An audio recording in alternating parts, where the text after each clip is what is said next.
সর্বোচ্চ শাস্তি মৃত্যুদণ্ড দেওয়া হয়েছে। আমরা বলতে চাচ্ছি, জুলাই বিপ্লবের শহীদদের মামলায় শহীদরা ন্যায় বিচার পেয়েছেন, রাষ্ট্র ন্যায় বিচার পেয়েছে, প্রসিকিউশন পক্ষ ন্যায় বিচার পেয়েছে। সেই ন্যায় বিচার প্রতিষ্ঠা করতে যে সেই ন্যায় বিচারের মানদণ্ড হলো এই মামলার দুইজন আসামিকে সর্বোচ্চ শাস্তি মৃত্যুদণ্ড দেওয়া হয়েছে।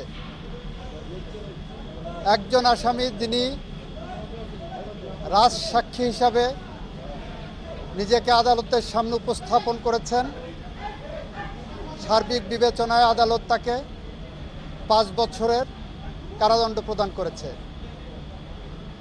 আমরা মনে করি শহীদদের প্রতি, দেশের প্রতি, এদেশের মানুষের প্রতি, গণতন্ত্রের প্রতি, সংবিধানের প্রতি, আইনের শাসনের প্রতি এবং আগামী প্রজন্মের প্রতি দায়বদ্ধতা পরিশোধের স্বার্থে এ রায় একটি যুগান্তকারী রায়।